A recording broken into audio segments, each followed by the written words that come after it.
नमस्कार दोस्तों, विकास BPSC classes में आप सभी का स्वागत है।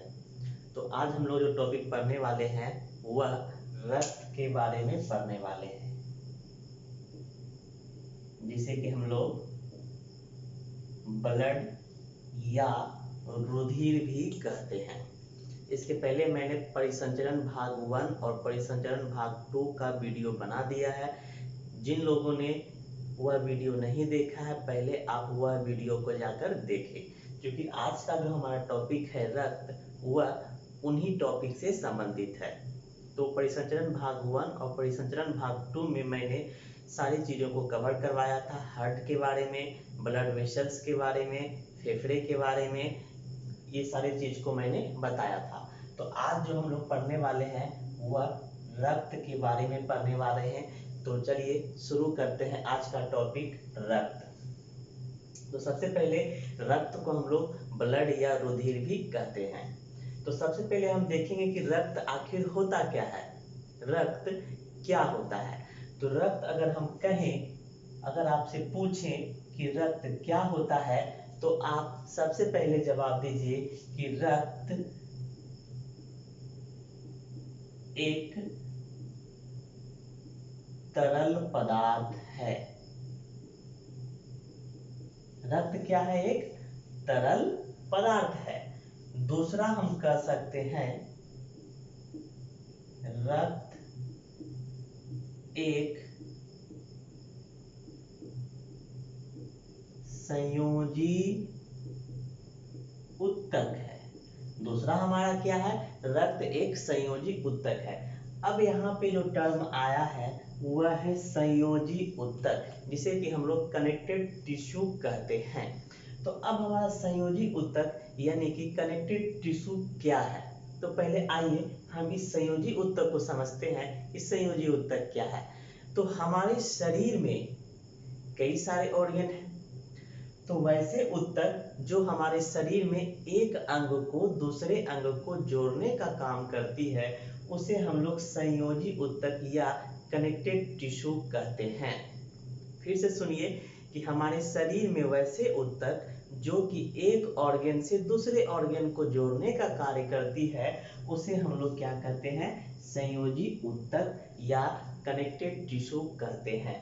उसी प्रकार हम रक्त भी क्या है? हमारा एक संयोजी ऊतक है, क्योंकि रक्त भी क्या है? हमारे पूरे बॉडी में संचार करता है।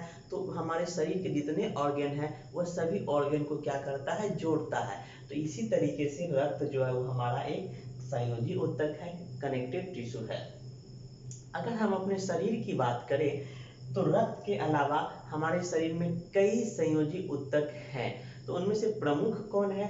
तो आइए हम सबसे पहले देखते हैं। उनमें से प्रमुख जो हमारा है वह है हमारा हड्डियां, जिसे कि हम लोग बोलते हैं बोन। पूछा जाता है कि बोन कैसा ऊतक है? तो बोन हमारा क्या है? संयोजी ऊतक है। क्यों संयोजी ऊतक है? क्योंकि हड्डियां जो है वो हमारा शरीर के एक अंग को दूसरे अंग को क्या करता है? ज्वाइंट करता है, जोड़ता है। हड्डियों के माध्यम से ही हमारा शरीर जो है वह एक अंग से दूसरे अंग से जुड़ा हुआ होता है। दूसरा अगर हम बात करें तो वह होता है उपास्थि, जिसे हम लोग बोलते हैं कार्टिलेज। तो हड्डियां की बात करें या उपास्थि की बात करें, यह सभी जो है वह संयोजी ऊतक हैं। उपास्थि क्या है? तो छोटी एवं पतली हड्डी जो होती है वह हमारा उपास्थि कहलाती है, कार्टिलेज कहलाती है। जैसे कि हमारा कान की जो हड्डी होती है, कान की हड्डी जो ये देख रहे हैं, यह काफी छोटी और काफी कमजोर और काफी पतली होती है। तो वैसी हड्डी को हम लोग क्या बोलते हैं? उपास्थि बोलते हैं, कार्टिलेज बोलते हैं। तो यह दोनों जो है वह एक प्रकार का संयोजी ऊतक है, यानी कि कनेक्टिंग टिश्यू है। अब यहाँ से प्रश्न पूछे जाते हैं, काफी इंपॉर्टेंट चीज है, आप लोग ध्यान दीजिएगा कि बोन, अगर इसमें दो टर्म आपको याद रखना है। पहला एक जो है BBL और दूसरा याद रखना है आपको MBT। ये दो टर्म आप एकदम मोस्टली याद रखिए। इसे आप ट्रिक के रूप में कहीं भी PDF या नोट्स के साइड में लिख ले, क्योंकि ये टॉपिक में नहीं दिया गया है, ये दूसरे टॉपिक का पॉइंट है। फिर भी हम बता रहे हैं कि प्रश्न आपसे किसी भी एग्जाम में छूटे ना। तो बीबीएल और एमबीटी क्या है? बीबीएल और एमबीटी क्या है? तो अगर आपसे पूछे कि बोन से बोन के जुड़ाव को क्या कहते हैं, एक हड्डी से दूसरे हड्डी को जोड़ना क्या कहलाता है, तो जी हाँ, उसे हम एल यानी कि लिगामेंट कहते हैं। बी का मतलब बोन, फिर बी का मतलब बोन। यदि हम बोन से बोन को जोड़ेंगे तो वह हमारा क्या कहलाएगा? लिगामेंट कहलाएगा। तो बोन से बोन जुड़ने को हम लोग क्या बोलते हैं? लिगामेंट बोलते हैं। मतलब कि एक हड्डी जो है वह दूसरी हड्डी से लिगामेंट से जुड़ी हुई होती है।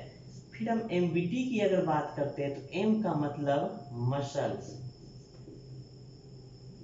बी का मतलब बोन। यदि हम मसल्स को बोन से जोड़ने की बात करते हैं तो मसल्स और बोन के जुड़ने की हम लोग क्या बोलते हैं? उसको टेंडेंट बोलते हैं। क्या बोलते हैं? टेंडेंट। तो यहाँ से आप दो टर्म याद रखिएगा, पहला लिगामेंट और दूसरा टेंडेंट। लिगामेंट अर्थात बोन से बोन, टेंडेंट अर्थात मसल से बोन। इसको आप बीबीएल के रूप में याद कीजिए, bone to bone ligament, muscle to bone tendon. काफी प्रश्नों में यह जो है पूछा जाता है, चाहे वो किसी भी तरह के एग्जामिनेशन क्यों ना हो, ये प्रश्न आपको बहुत देखने को मिलेंगे। तो यहाँ तक हमने इसे समझ लिया। तो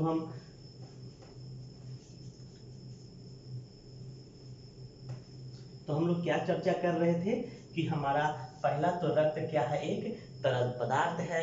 दूसरा क्या है कि रक्त एक संयोजी ऊतक है। तीसरा अगर हम बात करें तो रक्त में क्या क्या पाया जाता है, तो रक्त में प्लाज्मा, रुधिर कणिकाएं, नमक, ग्लूकोज, प्रोटीन तथा अन्य कार्बनिक पदार्थ विद्यमान होते हैं।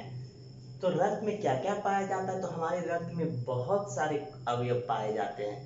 प्लाज्मा पाए जाते हैं, रुधिर कणिकाएं पाए जाते हैं, नमक, ग्लूकोज, प्रोटीन इत्यादि ये सारे पदार्थ पाए जाते हैं।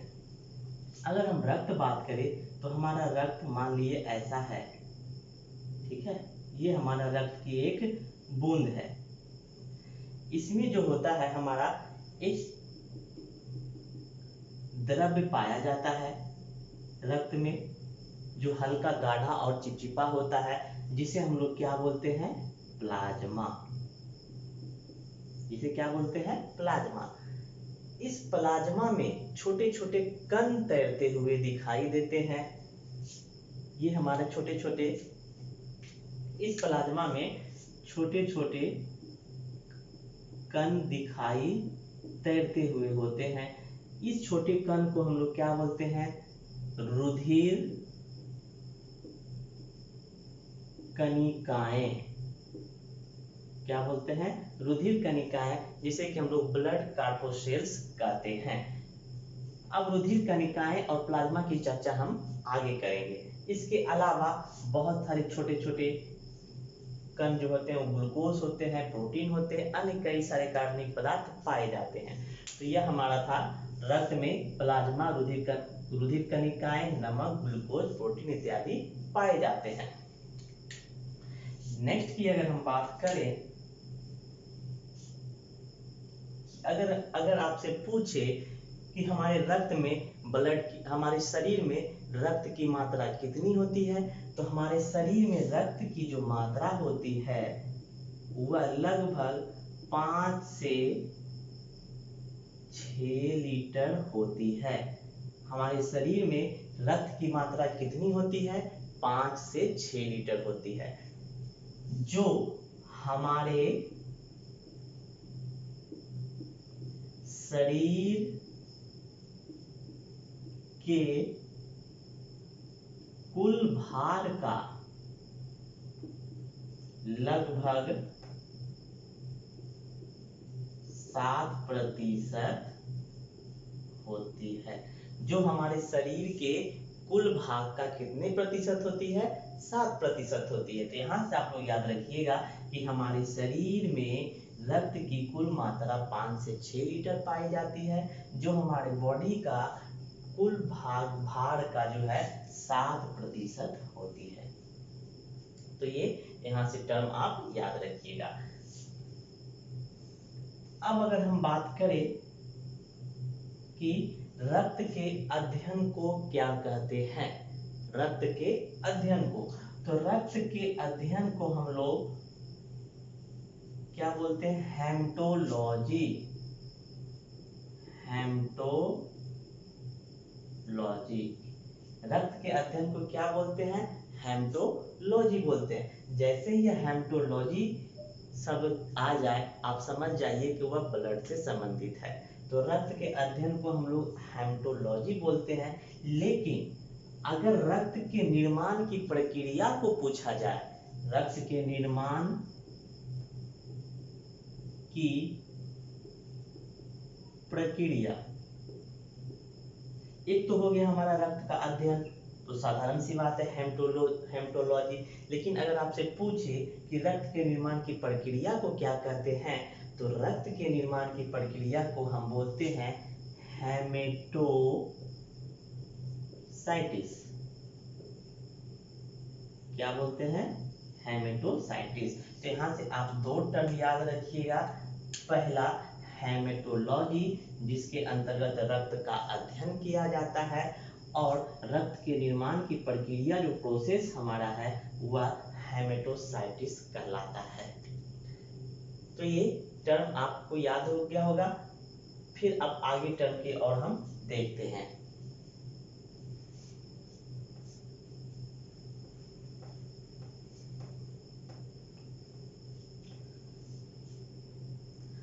अगर हम बात करें कि रक्त का रंग कैसा होता है, रक्त का रंग, तो हमारे शरीर में रक्त का रंग कैसा होता है सभी लोग जानते होंगे।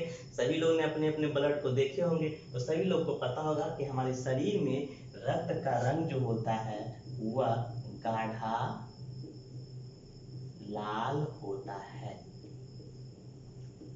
कैसा होता है हमारे शरीर में रक्त का रंग? गाढ़ा लाल होता है।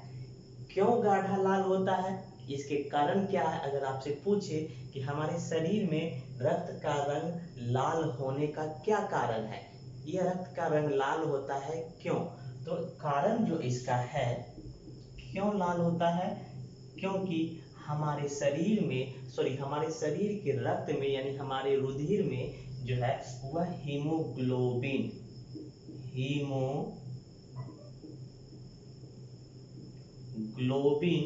नामक वर्णक पाया जाता है। हमारे शरीर में क्या पाया जाता है? हीमोग्लोबिन नामक वर्णक पाया जाता है। अब हम देखेंगे कि हीमोग्लोबिन क्या है। तो हीमोग्लोबिन पे हम चर्चा करेंगे कि हीमोग्लोबिन आखिर क्या है और क्यों हीमोग्लोबिन के कारण जो है हमारा रक्त लाल दिखाई देता है। तो अब हम देखेंगे हीमोग्लोबिन। तो हीमोग्लोबिन जो है यहाँ पे वह दो पदार्थ से मिलकर बना हुआ है। नाम से ही स्पष्ट है, हीमो प्लस ग्लोबिन। हीमोग्लोबिन जो है वह दो प्रकार के पदार्थों से मिलकर बना हुआ है, हीमो प्लस ग्लोबिन। हीमो जो है वह एक प्रकार का वर्णक है। हीमो क्या है? एक वर्णक है। वही दूसरी और ग्लोबिन की बात करें तो यह एक प्रकार का प्रोटीन है। मतलब हीमोग्लोबिन जो है वह वर्णक और प्रोटीन से मिलकर बना होता है। अगर हीमो की हम बात करें तो यह हीमोग्लोबिन में 4% पाया जाता है, और अगर हम लोग ग्लोबिन की बात करें तो 96% हमारा ग्लोबिन होता है, जो कि प्रोटीन के रूप में विद्यमान होता है।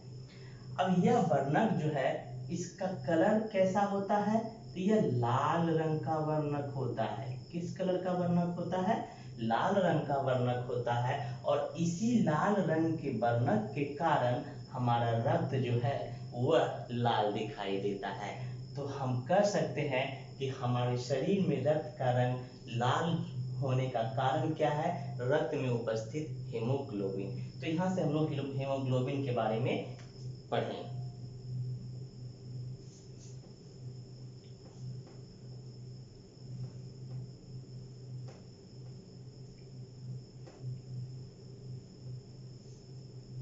अब हम बात करेंगे कि रक्त का पीएच मान, रक्त का पीएच वैल्यू। तो हमारे रक्त का जो पीएच वैल्यू होता है वह कितना होता है, आप लोग सभी जानते हैं। जानते हैं तो अच्छी बात है, नहीं जानते हैं तो देख लीजिए। हमारे रक्त का जो पीएच मान होता है वह 7.4 होता है। कितना होता है, 7.4। और हम लोग जानते हैं कि हमारा पीएच पैमाना जो होता है वह अगर 7 से कम होता है तो वह कैसा नेचर प्रकृति होता है उसका, तो वह अम्लीय प्रकृति का होता है। कैसा प्रकृति का होता है, अम्लीय प्रकृति का होता है। कब, जब हमारा पीएच मान 7 से कम होता है। और यदि हमारा पीएच मान 7 के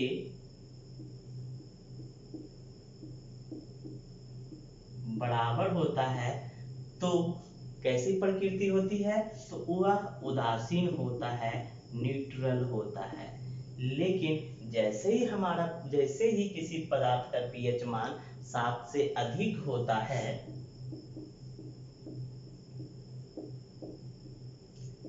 7 से अधिक होता है तो वह क्षारीय प्रकृति हो जाती है। कैसी प्रकृति हो जाती है, क्षारीय प्रकृति हो जाती है। तो हमारा जो रक्त का पीएच वैल्यू है वह कितना है, 7.4, यानी कि 7 से अधिक है। तो हमारा रक्त की जो प्रकृति होगी कैसी होगी, क्षारीय होगी।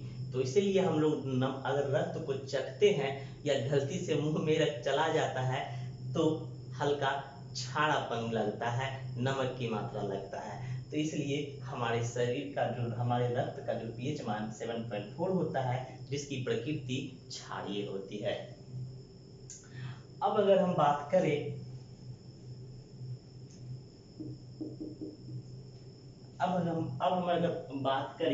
कि रक्त का निर्माण कहाँ होता है, रक्त का निर्माण कहाँ होता है, निर्माण।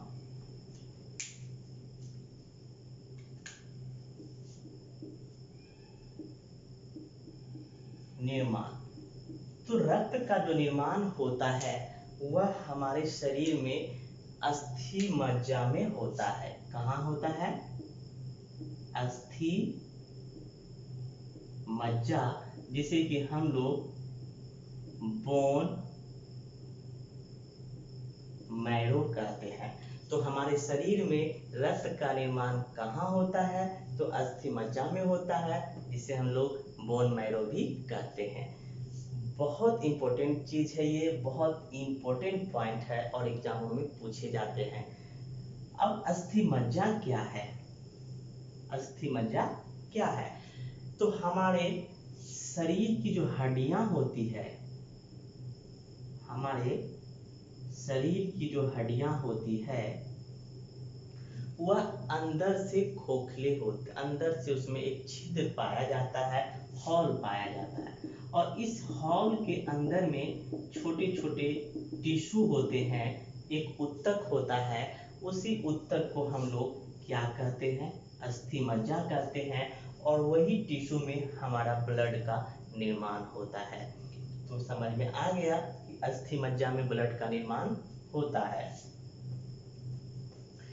अब हम अगर बात करें कि ब्लड की मृत्यु कहाँ होती है, यानी ब्लड कहाँ पे नष्ट होता है, तो ब्लड हमारे शरीर में जहाँ पे नष्ट होता है उस अंग को, उस जगह को हम लोग एस्प्लीन बोलते हैं। क्या बोलते हैं? एस्प्लीन बोलते हैं, जिसे हिंदी में प्लीहा कहा जाता है। और यह प्लीहा कहाँ स्थित होता है? तो यह हमारा लीवर यानी कि यकृत में स्थित होता है। तो यहाँ से हम लोग दो चीज को जाने कि निर्माण और मृत्यु। तो ब्लड का निर्माण कहाँ पे होता है? अस्थि मज्जा में होता है। और मृत्यु कहाँ पे होती है? तो स्प्लीन प्लीहा में होती है। और प्लीहा कहाँ स्थित होती है? तो हमारे लीवर या यकृत में होती है। क्योंकि स्प्लीन में जो है वो ब्लड का क्या होता है? मृत्यु हो जाती है, मतलब ब्लड सेल्स वहां पे जाके नष्ट हो जाते हैं। इसलिए स्प्लीन को रक्त का या फिर रक्त का क्या कहा जाता है? कब्रगाह कहा जाता है। रक्त का कब्रगाह या कब्रिस्तान भी कहा जाता है। तो ये हमारा था। अब अगर हम निर्माण की अगर बात करें तो यहाँ पे आप एक नोट करके एकदम इम्पोर्टेंट करके लिख लीजिएगा कि वयस्क में या फिर जैसे ही जन्म के बाद जो हमारा ब्लड का जो निर्माण होता है वह अस्थि मज्जा में होता है। लेकिन भ्रूण अवस्था में जो शिशु होते हैं उनमें ब्लड का निर्माण जो होता है वह कहाँ पे होता है? एस्प्लीन में होता है। जो भ्रूण अवस्था में होते हैं शिशु, गर्भावस्था में या भ्रूण अवस्था में ब्लड का निर्माण कहाँ पे होता है? स्प्लीन में होता है। तो देखिए कितना अच्छा ये प्रकृति का उदाहरण है कि एक और जहाँ स्प्लीन में ब्लड का नष्ट हो जाता है, ब्लड मर जाता है, वहीं शिशु अवस्था में यह स्प्लीन जो है ब्लड को बनाता है। तो एक ही चीज का यहाँ पे दो फंक्शनल है। तो याद रखिएगा कि शिशु अवस्था में ब्लड का निर्माण कहाँ होता है? तो स्प्लीन या प्लीहा में होता है। तो अब हमने यहाँ पे इसकी बात कर ली।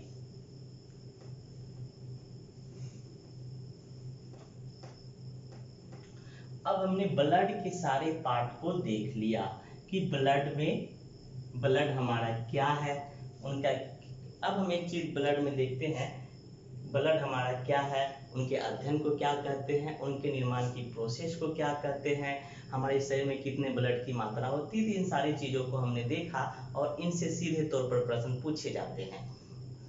अब हम देखते हैं रक्त के अवयव या जिसे हम लोग कंपोनेंट बोलते हैं, कंपोनेंट ऑफ ब्लड।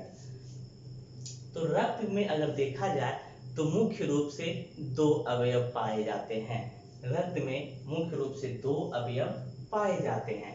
कौन कौन से वो दो अवयव हैं? तो हमारा पहला जो है वह है प्लाज्मा। पहला क्या है हमारा?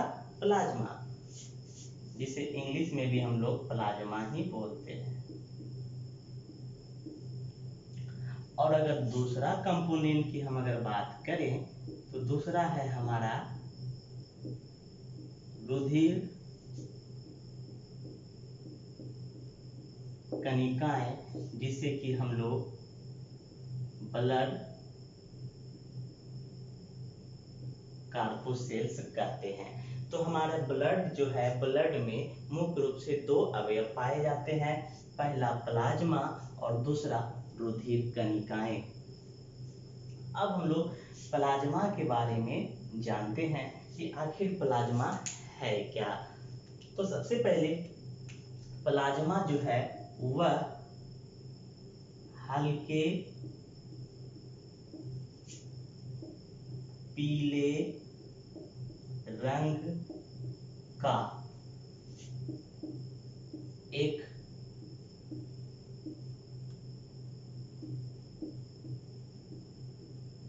चिपचिपा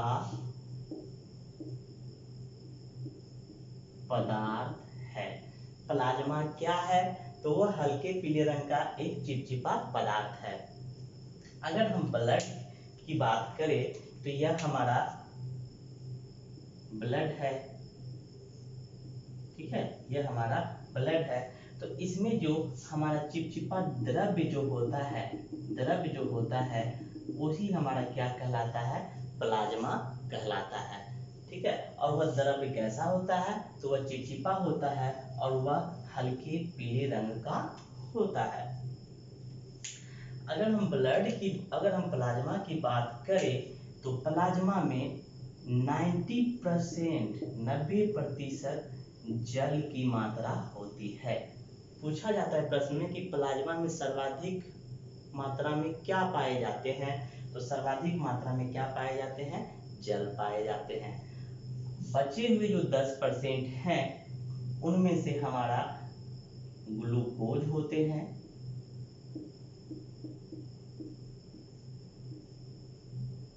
और प्रोटीन होते हैं, और अन्य कई कार्बनिक पदार्थ भी पाए जाते हैं। अब ये प्रोटीन जो है, प्लाज्मा में जो प्रोटीन पाए जाते हैं उनमें से मुख्य रूप से जो प्रोटीन पाए जाते हैं वह प्रोटीन का नाम है फोब्रेनिजोन। क्या नाम है? फोब्रेनिजोन नाम है, या किसी को फेब्रिनिजोन भी कहते हैं।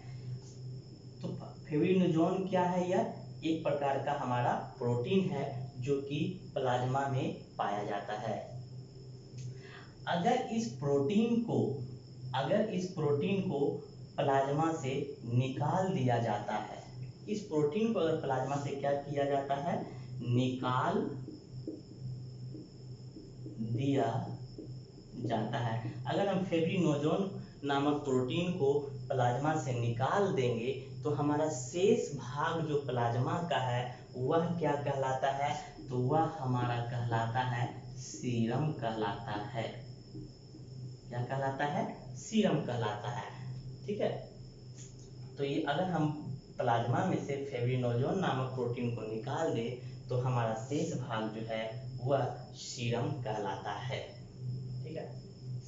तो यह हमारा हो गया। अब हम अगर बात करें कि प्लाज्मा की हमने देख लिया। सबसे पहले क्या देखा कि हल्के पीले रंग का एक चिपचिपा पदार्थ है जिसमें 90% जल पाया जाता है, और इनमें क्या और अन्य जो 10% है वह क्या पाए जाते हैं? ग्लूकोज, प्रोटीन एवं अन्य पदार्थ पाए जाते हैं। प्रोटीन जो है वो फेब्रिनोजोन के रूप में पाया जाता है। अगर इस प्रोटीन यानी कि फेब्रिनोजोन को प्लाज्मा से हटा दिया जाए तो शेष बचे हुए भाग को हम लोग क्या कहते हैं? सीरम कहते हैं। अब हम अगर प्लाज्मा के कार्य की बात करें कि प्लाज्मा के क्या क्या कार्य हैं, तो प्लाज्मा का जो मुख्य कार्य है वह है पचे हुए भोजन का संचार करना। हमारे शरीर में जो पचे हुए भोजन हैं उनके जो पोषक तत्व हैं, जो मिनरल्स हैं हमारे बॉडी के, उनको पूरे शरीर में सर्कुलेट करना किसका कार्य है? वह प्लाज्मा का कार्य है। दूसरा इसका एक और अन्य काम क्या है कि यह शरीर के ताप को क्या करता है? नियंत्रित रखता है, यानी कि कांस्टेंट रखता है। यहाँ से आप शरीर के ताप को नियंत्रित रखने से एक टर्म और याद रखिएगा कि हमारा हाइपोथैलेमस जो ग्लैंड है वह भी शरीर के ताप को नियंत्रित रखता है, जो कि मस्तिष्क में पाया जाता है। तो वह हमारा ग्रंथि के अंतर्गत आता है, लेकिन प्लाज्मा का भी जो कार्य है वह शरीर के ताप को नियंत्रित रखता है। तो ये था हमारा प्लाज्मा का पार्ट। अब हम देखते हैं रुधिर कणिकाएं के बारे में। तो रुधिर कणिकाएं से हम लोग ब्लड कार्पोसेल्स कहते हैं। अब रुधिर कणिकाएं है क्या? तो रुधिर कणिकाएं क्या है कि हमारे जो रक्त होते हैं उनमें मैंने क्या बताया कि द्रव्य पाए जाते हैं, चिपचिपा टाइप का, इस द्रव को हम लोग क्या बोलते हैं, प्लाज्मा बोलते हैं, ठीक है ना। अब इसी प्लाज्मा में यानी इसी द्रव में कई सारे छोटे छोटे कण तैरते हुए दिखाई देते हैं या कण पाए जाते हैं, और इसी कण को हम लोग क्या बोलते हैं, रुधिर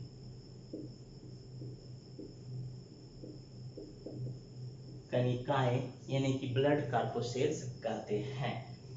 अब यह रुधिर कणिकाएं जो है वह हमारा 3 प्रकार के पाए जाते हैं। कितने प्रकार के पाए जाते हैं, 3 प्रकार के पाए जाते हैं। पहला जो हमारा है वह है आरबीसी, दूसरा जो हमारा है वह है डब्ल्यूबीसी, और तीसरा जो हमारा है वह है प्लेटलेट्स।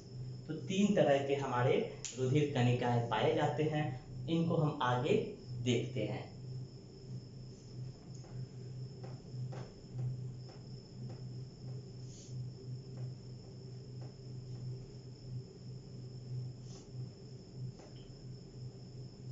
तो अब हम बात करते हैं किसकी, रुधिर कणिकाएं की। रुधिर कणिकाएं जिसे कि हम लोग क्या बोलते हैं, ब्लड कार्पोसेल्स बोलते हैं। तो रुधिर कणिकाएं की बात करें तो हमारे रक्त में 3 प्रकार के रुधिर कणिकाएं होते हैं, 3 प्रकार के रुधिर के कण होते हैं। पहला जो हमारा है वह है आरबीसी, दूसरा जो हमारा है वह है डब्ल्यूबीसी, और तीसरा जो हमारा है वह है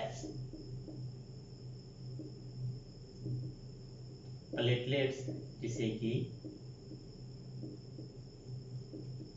बिंबाणु कहते हैं।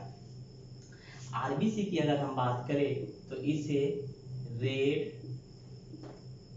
ब्लड कार्पोसेल्स कहा जाता है।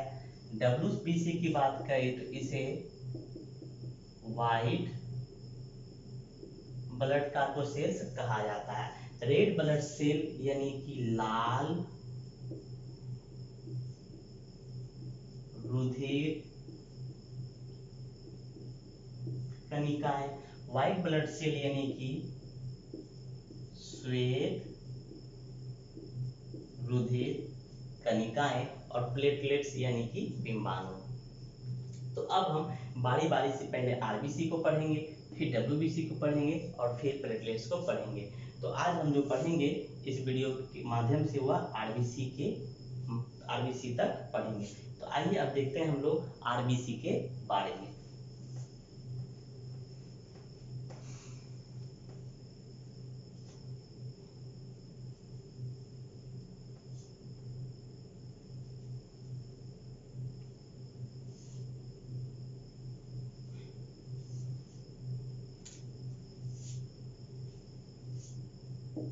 आरबीसी, ठीक है। तो आरबीसी, सबसे पहले आरबीसी से जो प्रश्न बनते हैं वह है कि आरबीसी को क्या कहा जाता है। यदि आपसे पूछे कि आरबीसी को क्या कहा जाता है तो याद रखिएगा आरबीसी को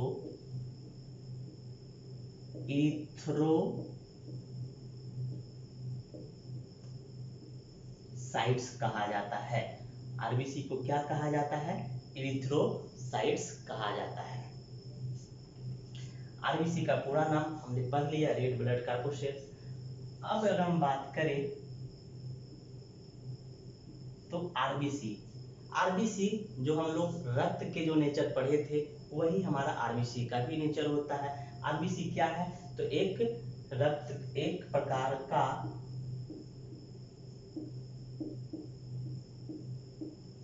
रक्त कणिकाएं हैं। आरबीसी क्या है, एक प्रकार का रक्त कणिकाएं हैं।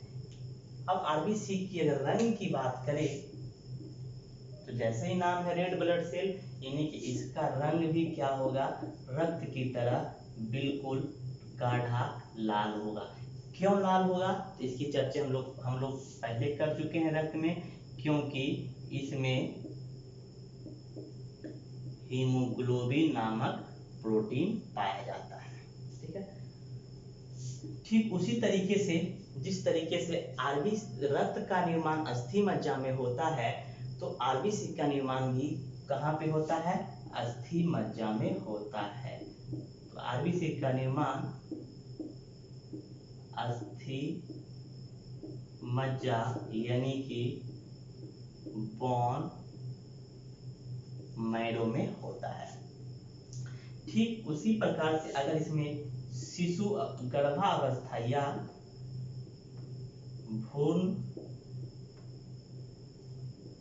अवस्था में आरबीसी का निर्माण कहाँ होगा? तो वह होगा हमारा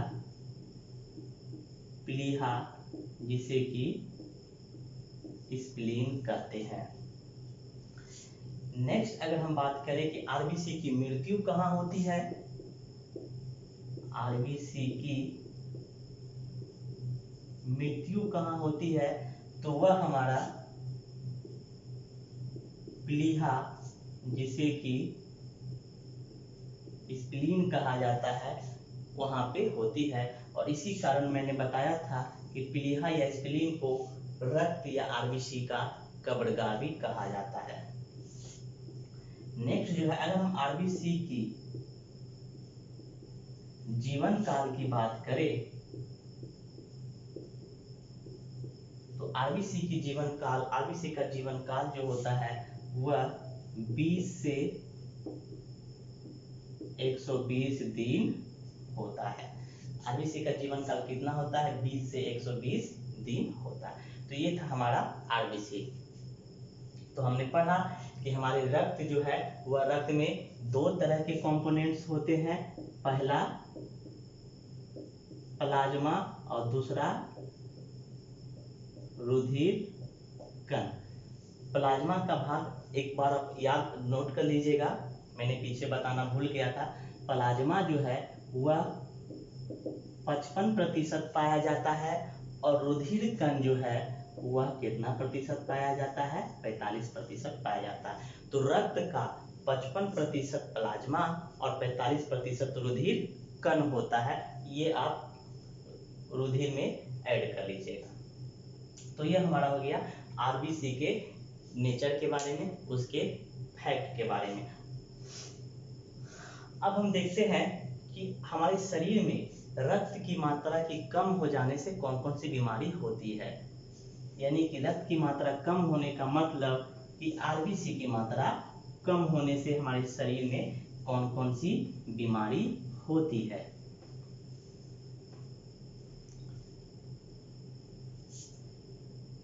तो पहली अगर हम बीमारी को देखते हैं कि रक्त से संबंधित कौन कौन सी बीमारी होती है, तो पहला जो हमारा है वह है हमारा एनीमिया।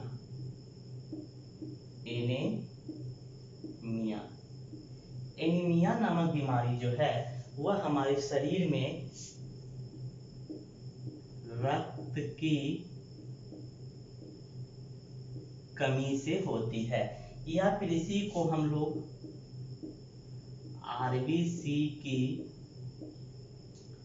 कमी भी कर सकते हैं, या इसी को हम लोग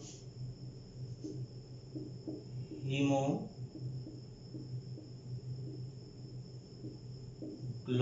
की कमी भी कर सकते हैं, या इसी को हम लोग आयरन की कमी भी कर सकते हैं।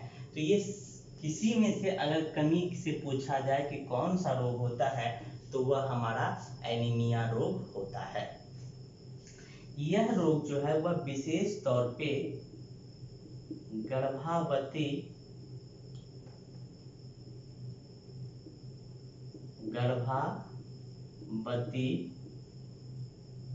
महिला में, जो प्रेग्नेंट वोमेन होती है उसमें यह विशेष रूप से होने की संभावना होती है। इसलिए गर्भवती महिला को आयरन की गोलियां खाने की सलाह दी जाती है। दूसरी बीमारी की अगर हम बात करें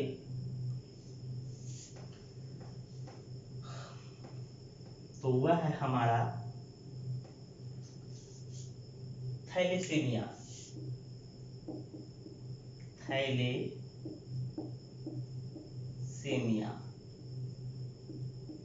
थैलेसेमिया जी बीमारी भी जो है वह हमारा रक्त से संबंधित है। थैलेसीमिया बीमारी जो है वह एक आनुवांशिकी विकार है, आनुवांशिकी विकार है या बीमारी है। थैलेसीमिया कैसा है? जेनेटिक डिजीज है। यह भी हमारे शरीर में रक्त की मात्रा कम होने से होती है। तो यह हमारा एक बीमारी है थैलेसीमिया। इसके बाद अगर हम एक बीमारी की बात करें तो आप सभी उस बीमारी से परिचित होंगे, खास करके जो लोग पटना में रहते हैं। तो वह बीमारी है हमारा पीलिया, जिसे कि हम लोग जॉन्डिस कहते हैं। पीलिया बीमारी भी जो है वह हमारा रक्त से संबंधित है। क्यों रक्त से संबंधित है? आमतौर पर तो हम जानते हैं कि पीलिया जो है वह विषाणु जनित बीमारी है। आमतौर पर हम जानते हैं कि पीलिया यानी कि जॉन्डिस वायरस से होने वाली एक बीमारी है, लेकिन इसका संबंध रक्त से कैसे है उसको जानेंगे। तो हमारे ब्लड में जो है वह बिलरुबिन, हमारे ब्लड में बिलरुबिन नामक प्रोटीन या इसी को वर्णक भी कहते हैं। तो हमारे शरीर में बिलरुबिन या प्रोटीन नामक वर्णक पाए जाते हैं। यह बिलरुबिन का जो रंग होता है वह पीला होता है। कैसा होता है? बिलरुबिन का रंग पीला होता है। तो जैसे ही इस वायरस के संक्रमण से हमारे शरीर में पीलिया होता है तो हमारे शरीर के ब्लड में जो है वह बिलरुबिन की मात्रा धीरे धीरे बढ़ने लगती है। हमारे शरीर के रक्त में बिलरुबिन की मात्रा बढ़ने लगती है और हमारा रक्त जो है वह धीरे धीरे पीला होने लगता है। इसीलिए इस पीला होने के कारण, रक्त के पीला होने के कारण इस बीमारी को पीलिया कहा गया। और इसकी पहचान डॉक्टर जो है आंख या स्किन देखकर भी करते हैं। यदि आंख का रंग पीला है या फिर चमड़े का रंग पीला है तो उसे पीलिया बीमारी की संभावना बताई जाती है। तो इस प्रकार से आप इसे नोट कर लीजिएगा। पीडीएफ में पीलिया अगर लिखा होगा, मुझे ध्यान नहीं है, आप लोग देख लीजिएगा। अगर ये पॉइंट लिखा होगा तो ठीक है, नहीं तो आप इसे ऐड कर लीजिएगा। तो आज हमने आरबीसी के बारे में पढ़ा और रक्त के बारे में पढ़ा। तो आई होप आपको यह वीडियो अच्छा लगा होगा, समझ में आया होगा। फिर भी अगर आपको कहीं पे किसी पॉइंट पे अगर कंफ्यूजन है, कोई प्रॉब्लम है, तो आप मेरे नंबर पे फोन करके पूछ सकते हैं। हमारा नंबर है 7909014952। आपको अगर किसी भी संबंधित समस्या है, कोई भी प्रश्न संबंधित समस्या है टॉपिक से रिलेटेड, तो आप मुझे कॉल करके पूछ सकते हैं। तो अगर आपको यह वीडियो पसंद आया हो, अगर आपको इसमें समझ में आया हो, तो आप हमारे चैनल को सबसे पहले सब्सक्राइब कीजिएगा और लाइक्स जरूर कीजिएगा और अपने दोस्तों के साथ शेयर भी जरूर कीजिएगा। मैं विकास कुमार आप लोग से विदा लेता हूँ, फिर मिलता हूँ अपने अगले वीडियो में। धन्यवाद।